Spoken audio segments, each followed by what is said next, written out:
बिस्मिल्लाहिर्रहमानिर्रहीम, अस्सलामुअलैकुम। लाखों करोड़ों दुरूदो सलाम मोहम्मद मुस्तफ़ा सल्लल्लाहु अलैहि वसल्लम और आले मोहम्मद पर। मैं हूँ उमर दराज गोंदल और आप मेरा यूट्यूब चैनल देख रहे हैं।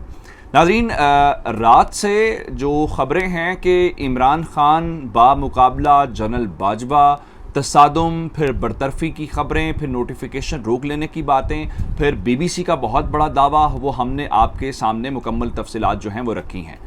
लेकिन उसके बाद इतनी बड़ी ख़बर और ये सारा कुछ कहना कि इमरान ख़ान को 3 घंटे तक नज़रबंद किया गया, फिर ये कहना कि इमरान ख़ान ने जनरल बाजवा को निकाल दिया या बरतरफ़ कर दिया तो नोटिफिकेशन फ़ौज ने नहीं होने दिया।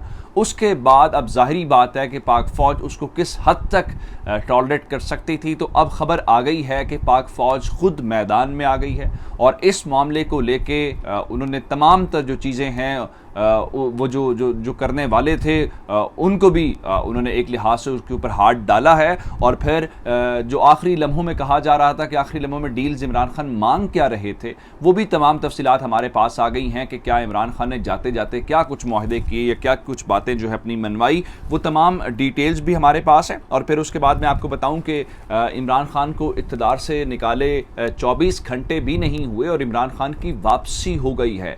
बनी गाला से कप्तान ने एक बड़ी ललकार दिखाई है और सिर्फ ललकार नहीं दिखाई, बड़े अहम दबंग फैसले भी किए हैं जिसका मैं आपको डिटेल के साथ बताने वाला हूं। और अवाम की एक बड़ी तादाद जो है जी वो सड़कों पे आने की तैयारी कर रही है। उस हवाले से तहरीक इंसाफ जो है क्या प्लान है और उनको रोकने के लिए उनको कैसे काबू करना है कि ज़रा चीज़ें आउट ऑफ कंट्रोल ना हों। छापों और गिरफ्तारियों का सिलसिला भी शुरू हो गया है। इस बारे में क्या हमारे पास खबर है वो भी आपके सामने रखेंगे। और फिर 27 लाख लोगों का एक बड़ा फैसला आया है, वो भी मैंने आपसे ज़रूर शेयर करना है, जिससे आपको अंदाज़ा होगा कि इमरान खान जो है इस वक्त आप उनको माइनस नहीं कर सकते, इररिलेवेंट नहीं कर सकते, बल्कि वो पहले से ज़्यादा ताकत के साथ वापस आ रहे हैं।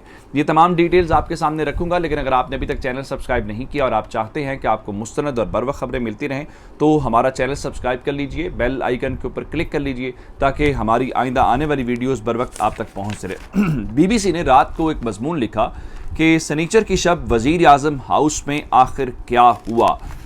उन्होंने बताया कि किस तरीके से प्राइम मिनिस्टर को स्पीकर, डिप्टी स्पीकर और लीगल एक्सपर्ट से मिलने नहीं दिया गया। उनके मुताबिक एक ऐसी शख्सियत जिसको वज़ीर आज़म 1 घंटा पहले बरतरफ कर चुके थे, वो अचानक हेलीकॉप्टर के ऊपर आती है और वज़ीर आज़म के साथ कोई पौना घंटा मुलाकात करने के बाद, जो कि मुलाकात खुशगवार नहीं रहती, उनके मुताबिक जो वज़ारत क़ानून है उससे एक नोटिफिकेशन जारी नहीं हो सका, ना होने दिया गया है, जिसकी वजह से इनकलाब वज़ीर आज़म हाउस में ही दम तोड़ गया। और अगर नोटिफिकेशन जारी भी होता तो इस्लामाबाद हाई कोर्ट के ज़रिए उसका इंतज़ाम कर लिया था। ये BBC की स्टोरी थी और इस स्टोरी को ज़ाहिरी बात है पाकिस्तान के अंदर बहुत सारे हलकों ने सवालात उठाए कि क्या इमरान खान ने भी नवाज शरीफ की तरह आर्मी चीफ को बरतरफ किया और जिस तरह नवाज शरीफ की कोशिश नाकाम हुई थी 99 के अंदर, क्या उसी तरह इमरान खान की कोशिश भी नाकाम हुई। तो बहुत स्पेकुलेशंस हुई, बहुत ज़्यादा बातें थी। लेकिन इस सारे सिलसिले में फिर पाक फ़ौज ने ख़ुद ये फ़ैसला किया है कि इस मामले को इसके मंतकी अंजाम तक पहुँचाया जाए, क्योंकि वही बात है जिस तरह लोग बहुत सारे मामलात के ऊपर कह रहे थे फ़ौज वजाहत दे, यहाँ पे फ़ौज से वजाहत नहीं मांगी गई। लेकिन उसके बावजूद चूँकि इंस्टीट्यूशन का मामला है,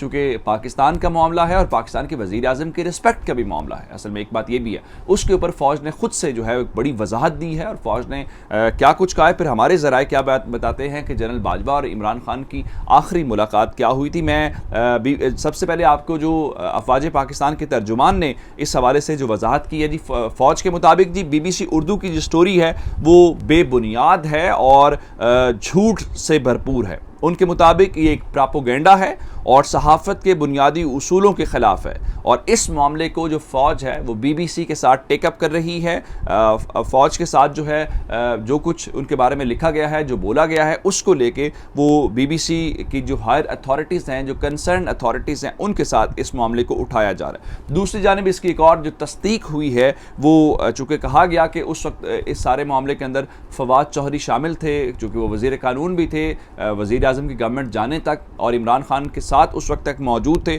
तो फवाद चौधरी ने भी ट्वीट करके स्टोरी को जो है एक लिहाज से, जिसका मतलब यह कि तहरीक इंसाफ का भी वर्जन दे दिया है, जिसमें वो कहते हैं जी BBC उर्दू उन चंद ऑर्गेनाइजेशंस में से है जिन्होंने पाकिस्तान में फेक न्यूज़ को सियासी इस्तेमाल को नया रुख दिया है, जिन्होंने पाकिस्तान में फेक न्यूज़ के सियासी इस्तेमाल को नया रुख दिया है। ये खबर प्रोपेगेंडे के हिस्सा है या उसका तसलसल है। इमरान खान ने हमेशा फौजी क़यादत की तंजीम का इदराक और एहतराम किया है।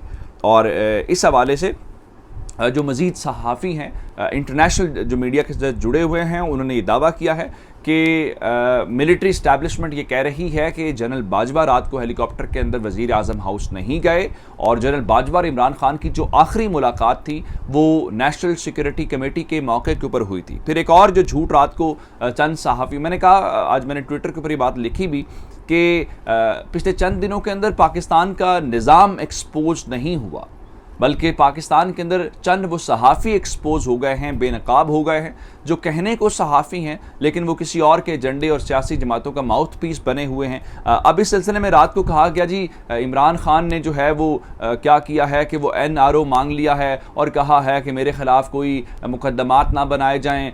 इस किस्म की बात है, ऐसी कोई बात नहीं है। इस्टेब्लिशमेंट ने ख़ुद इसकी भी तरदीद की है। अंसार अब्बासी साहब ने आज स्टोरी लिखी है जिसके मुताबिक ये बात ज़रूर है कि जो जुमे के रोज़ या जुमेरात के रोज़ जो है वो कुछ वुज़रा पिंडी के अंदर एक अहम शख्सियत से मिले ज़रूर थे। उनसे ये कहा गया सिर्फ़ और सिर्फ कि 90 दिन के अंदर इंतखाबात करवाने के ऊपर अपोजिशन को तैयार किया जाए, उनको कायल किया जाए, लेकिन कोई NRO नहीं मांगा गया। तहरीक इंसाफ और इमरान खान ने कोई डील नहीं की किसी, सिर्फ वो जिस तरह लोग आज सोशल मीडिया के ऊपर लिख रहे हैं कि कप्तान अपनी डायरी उठाए, उसके अलावा कोई बात नहीं है बगैर। फिर मैं आपको एक और बात बताऊँ, जो लोग कह रहे हैं जी कप्तान की वो जो फुटेजेस शेयर कर रहे हैं कि इमरान खान अपनी गाड़ी चलाते हुए, वो फुटेजेस इमरान खान की नहीं हैं। इमरान खान रात को वज़ीर आज़म हाउस से बनी गाला जो है वो हेलीकॉप्टर के ज़रिए उनको वहाँ से पहुँचाया गया है, वो अपनी गाड़ी के ऊपर नहीं गए। वो जो फुटेजेस हैं वो इमरान खान की नहीं है। लेकिन अब उस रद्द-ए-अमल के बाद, सारी सूरत हाल के बाद इमरान खान की वापसी ज़रूर हो गई है और इमरान खान एक बार फिर अपनी सियासत जो है वो शुरू कर रहे हैं। और इमरान खान ने चंद घंटों के अंदर ही ये दाद देनी पड़ेगी उनके हौसले की कि कम अज़ कम उन्होंने न सिर्फ रात को वो डटे रहे, हथियार नहीं डाले, और अब भी उन्होंने बिल्कुल उसी तरह से एक सियासी खिलाड़ी के तौर पे जो उनके नर्व्स हैं वो हमेशा कहते हैं बहुत मजबूत हैं, उसका सबूत उन्होंने दिया है। और इमरान खान की वापसी हुई एक बड़ी ललकार, जिसके मुतालिक मैं कह रहा हूं कि तहरीक इंसाफ ने बनीगाला के अंदर जो उनकी कोर कमेटी है उसको बुलाया आज, और इमरान खान भरपूर फॉर्म में नजर आए हैं। कोर कमेटी के इजलास के अंदर जनाब गवर्नर पंजाब जो हैं उमर सरफराज चीमा, और इसके अलावा वहाँ से शाह फरमान गवर्नर खैबर पख्तूनख्वा और वज़ीर आला पंजाब उस्मान बुज़दार जो हैं वो इस इजलास के अंदर शरीक थे। और इसके अलावा तहरीक इंसाफ की जो सीनियर लीडरशिप थी, कोर कमेटी के लोग जो हैं वो सारे के सारे शरीक थे। उसमें 3 बातें जो है कि तहरीक इंसाफ की हुकूमत चली गई है, अब हुकूमत जाने के बाद अब क्या प्लान है, क्या हिकमत अमली है, आगे हमने क्या करना है, और फिर जो एहतजाज का ऐलान किया गया उस एहतजाज की तैयारियों का जायज़ा लेना है। क्योंकि तहरीक इंसाफ ने बुनियादी तौर पर इस एहतजाज को, इस रद्द-ए-अमल को इलेक्शन कैंपेन के अंदर बदलना है, और इलेक्शन तो होने हैं, 6 महीने के अंदर हूँ, 7 साल के अंदर हूँ, अक्टूबर तक इलेक्शन होंगे, और इलेक्शन के अलावा इस मुल्क के अंदर कोई चारा नहीं। फिर तीसरे नंबर के ऊपर वज़ीर आज़म की जो इंतखाब होना है वो आज, चूँकि उसके अंदर कागजात नामजदगी जमा होने हैं और कल इंतखाब है, तो क्या मैदान खुला छोड़ दिया जाए कि शहबाज शरीफ अकेले जमा करवाएं और बिला मुकाबला वज़ीर आज़म मुंतखब हो जाएं, या फिर उनके मुकाबले में तहरीक इंसाफ का कैंडिडेट उतारा जाए।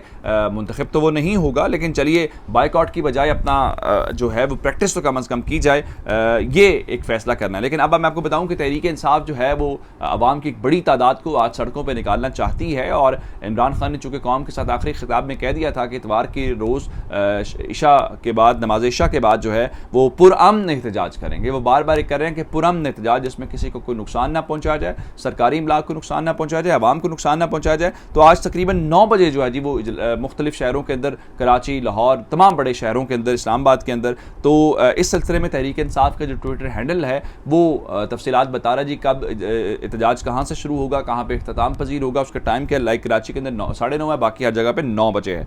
लेकिन तहरीक इंसाफ के लिए सब अच्छी खबरें भी रही हैं, कुछ बुरी खबरें भी हैं कि कुछ गिरफ्तारियां और जो छापे हैं वो भी शुरू हो गए। मैंने आपको बताया था कि 27 लाख लोगों ने फैसला किया। 27 लाख लोगों से मुराद दिया कि मैंने जब चेक किया तो तकरीबन 27 लाख ट्वीट्स हो चुके हैं इंपोर्टेड हुकूमत नामंजूर के, जिसके मुतालिक कामरान खान ने कहा कि इसका मतलब यह है कि पाकिस्तान के अंदर अवाम की राय कुछ और है और इदारों के राय कुछ और है, अवाम के जज्बात कुछ और है। लेकिन तहरीक इंसाफ वालों के लिए जिस तरह मैंने कहा कि अच्छी बातें, अच्छी खबरें नहीं हैं, गिरफ्तारियां छापे। एक तो ये बताया गया कि FIA ने कोई फहरिस्तें तैयार की हैं जिसके अंदर जो लोग सोशल मीडिया के ऊपर उनके एक्टिविस्ट हैं उनको गिरफ्तार करने की कोशिश की जा रही है, और इसके ऊपर जो डिजिटल मीडिया के प्राइम मिनिस्टर के फोकल पर्सन थे डॉक्टर अरसलान खालिद, उनके घर के ऊपर छापा मारा गया मुबैना तौर पे, और दावा ये किया जा रहा है कि न सिर्फ उनका लैपटॉप कब्जे में लिया गया, उनके फ़ोन्स कब्जे में लिए गए हैं, उनके फैमिली को हरास किया गया।